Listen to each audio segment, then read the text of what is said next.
Business Opportunity Meeting. Ito po yung isi-share ko po sa inyo.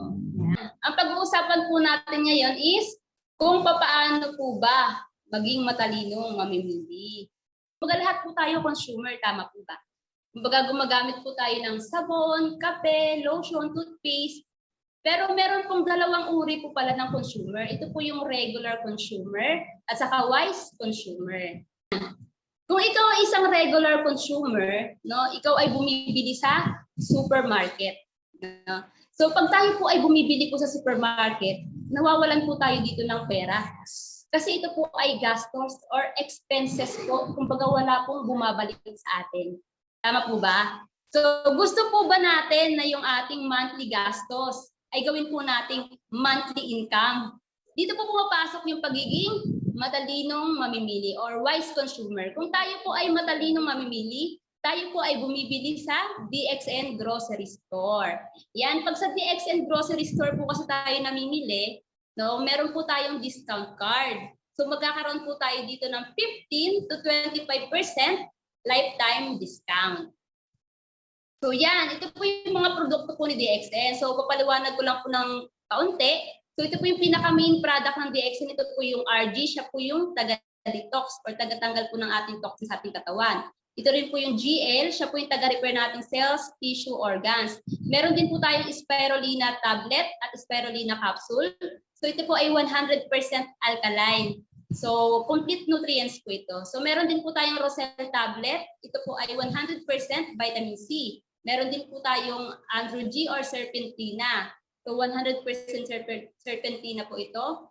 Kumbaga maganda po ito, natural antibiotic. Meron din po tayong Black Cumin Plus. Meron po tayong Lion's Mane. So yung Lion's Mane maganda naman po ito sa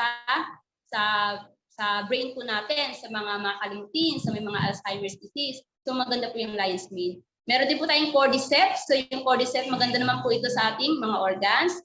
Meron din po tayong Potency. Ito naman po ay maganda pong pang-energy booster. Maganda rin po ito sa mga kababaihan, sa mga may hormonal imbalance. Meron din po tayong bee pollen. So ang bee pollen naman, maganda naman po ito sa ating skin. Kumbaga nagpapalabas po siya ng natural human glutathione. Meron din po tayong Poria S. Maganda naman po ito sa ating kidney. Meron din pong reishi powder. So ano pa ba? Next po, boss. Yan. So meron din po tayong coffee. Yan. Dito po nakilala si DXN sa 3-in-1 Lychee Coffee. So kung gusto niyo naman po ng medyo ma-creamy, meron din po tayong classic. Kung gusto naman po natin ng walang sugar, kung nag-limit po tayo sa ating sugar, meron din pong black coffee. Tapos meron din po tayong kokoshi or chocolate. Yan, maganda po yan sa mga bata. Kahit matanda, pwede rin po. Brain tonic enhancer. Yan. Maganda po yan sa mga makakalumutin.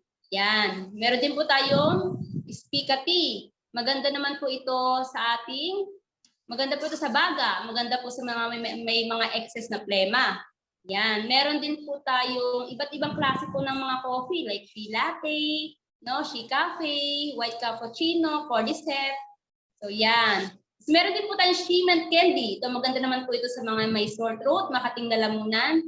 Yan, sa may mga ubo, yan maganda po yung ating She Mint Candy. Next po, boss. Yan, so meron din po tayong mga pulbo, may mga shampoo, body foam, yan may mga sabon. Ito po sabon, maganda po ito, is natural lang po siya. Kumbaga nagpapalabas po siya ng natural oil ng ating balat. Meron din po tayong toothpaste. Yan, napakaganda po ng ating toothpaste. Kumbaga ano po, marami po siyang gamit, no? Maganda po yan sa mga katikate, napaso, sugat. Pwede rin po itong gamitin feminine wash. Yan.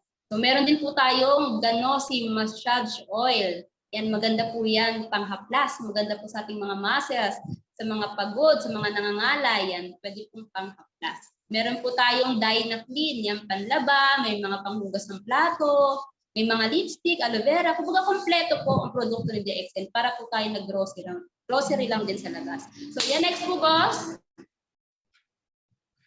Bakit daw natin kailangan na mag-change brand? Or palitan yung produkto na ginagamit natin ng DXN products. Pag sa supermarket po tayo bumibili, no? Tulad nga po ng masabi ko, is nawawalan po tayo ng pera. Ito po ay expenses or gastos na bumabalik sa atin. Kapag sa DXN, ang DXN products naman po, ang kagandahan po nito is nangunguna po ang DXN products sa mga ordinaryong produkto sa labas. At pangatlo po, ang ating produkto ay pambihira po at wala po siyang katulad. Ito po yung ating founder and CEO, si Dato Dr. Lin Xiaojin. So, ang DXN po is 29 years na po sa buong mundo. Kumbaga, ang DXN po is top 15 direct selling company worldwide. At ang kagandahan po tayo sariling farm or factory. Yan, kumbaga hindi po tayo yung nakikiangkat sa ibang kumpanya. Kumbaga magmula po sa mga bote, sachet, plastic, mga box, lahat po yan is kay DXN. So, kompleto rin po tayo sa mga certificates. Po yung pangunahing produkto DXN, yung Ganoderma lucidum. Kumbaga ito po ay tinagurian na King of Herbs. Kumbaga Ganoderma, ito po ay isang uri po ng kabote. Pero hindi po ito yung kabote na nakikita po natin kung saan-saan. Kumbaga mataas po na uri po siya ng kabote. Siya po ang King of Herbs kasi po noong unang panahon po, ginagamit na po ito ng mga hari or emperor. Ginagamit po nila ito na pampalakas, pampahaba ng buhay, pangkulusugan. Noong unang panahon nga po is hindi po pwedeng gumamit or kumain ng Ganoderma yung mga ordinaryong tao. Kumbaga mga hari at reyna lang po yung pwedeng kumain po nito. Kumbaga pag nakita po na kinain po ito ng mga ordinaryong tao, pinapapatay po nila. Kumbaga, ang kagandahan po sa atin ngayon, no? Uminom po tayo ng kape, gumamit po tayo ng DXN products, ng Ganoderma, para na rin po kayong hari at reyna. Yeah. So, ito na. A wise consumer use DXN products. Yan. Ang matalino pong mamimili ay gumagamit ng produkto ng DXN. Kasi pag tayo po ay gumagamit ng produkto po ng DXN, no, yung mga produkto po na ginagamit po natin ay may katumbas po yan ng mga points. No? Yung mga points po yan nagiging cash rebates. Kapag naka 1,000 points po tayo sa loob po ng isang buwan, so magkakaroon po tayo ng cash rebates. Ang kagandahan po niyan yung points po natin is nag-accumulate lang or naiipon lang, hindi po siya nawawala. So yan, next po boss. Yan, so dito DXN para lang po tayo nagbabangko. Kasi the more na nakakaipon po tayo dito ng points, tumataas po yung ating rebates. Habang tumataas po yung ating rebates, nagmumura po yung ating mga produkto hanggang sa nagiging libre na po siya. Yan, ang matalinong mamimili daw po ay inirerekomenda ang produkto ng DXN. Kasi once po tayo na member na po tayo ng DXN, no, meron na po tayong discount. Kumbaga nabibili na po natin ng discount yung mga produkto at yun po ibinibenta po natin ng customer price. So doon po tayo kumikita sa profit or sa tubo. Yan. So yan, so parang ito po yung sample computation. Sample po on your first month, no? Gumamit lang po tayo ng DXN product at nag-imbita lang din po tayo ng tatlong kakilala po natin. So, meron po ba tayong tatlong kakilala na gumagamit din po ng sabon, naliligo, nag-toothbrush, nagkakape?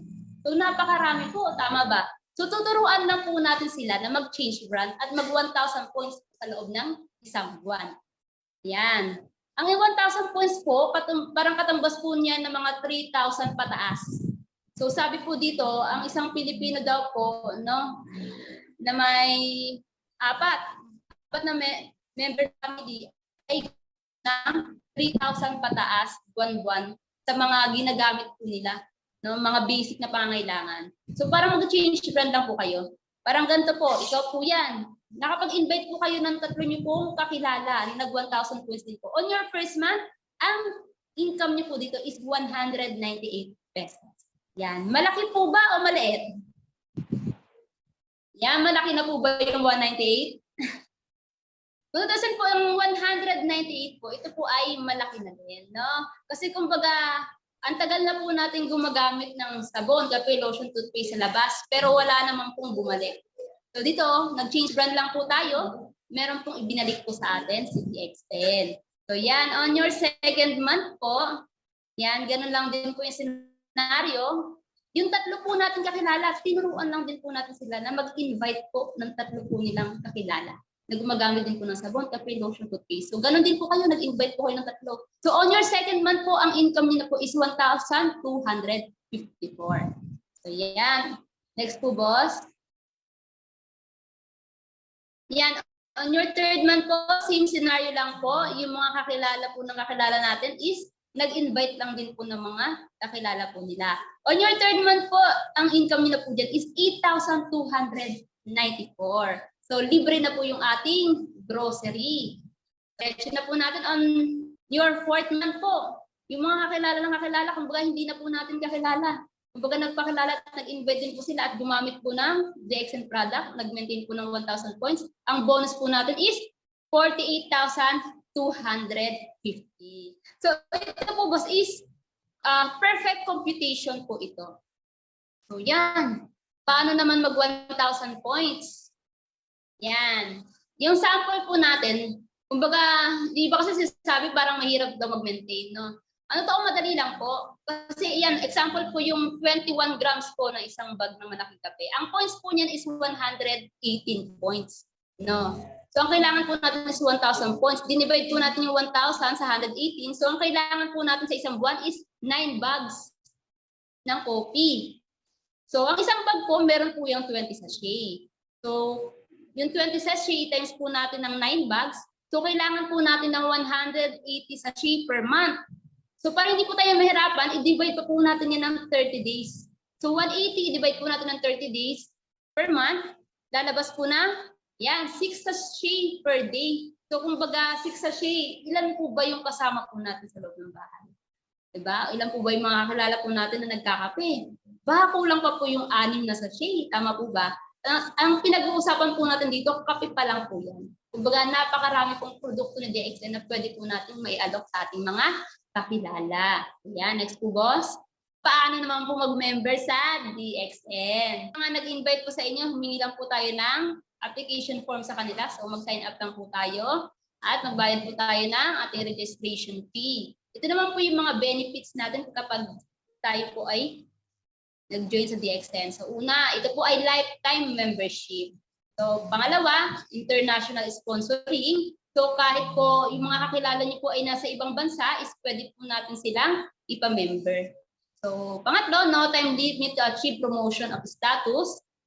So meron din pong travel incentive na 100,000. Meron din po tayong cellphone incentive. Ito naman po para sa mga meron ng 3 star agent na nag-accumulate ng 60,000. Yan, PB.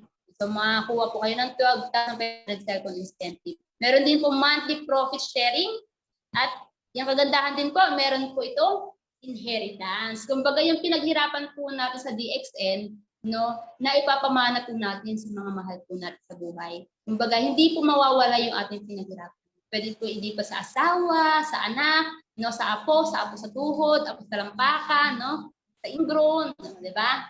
Kumbaga yung po yung kagandahan po ng DXN. Next, yan, tapos na po tayo.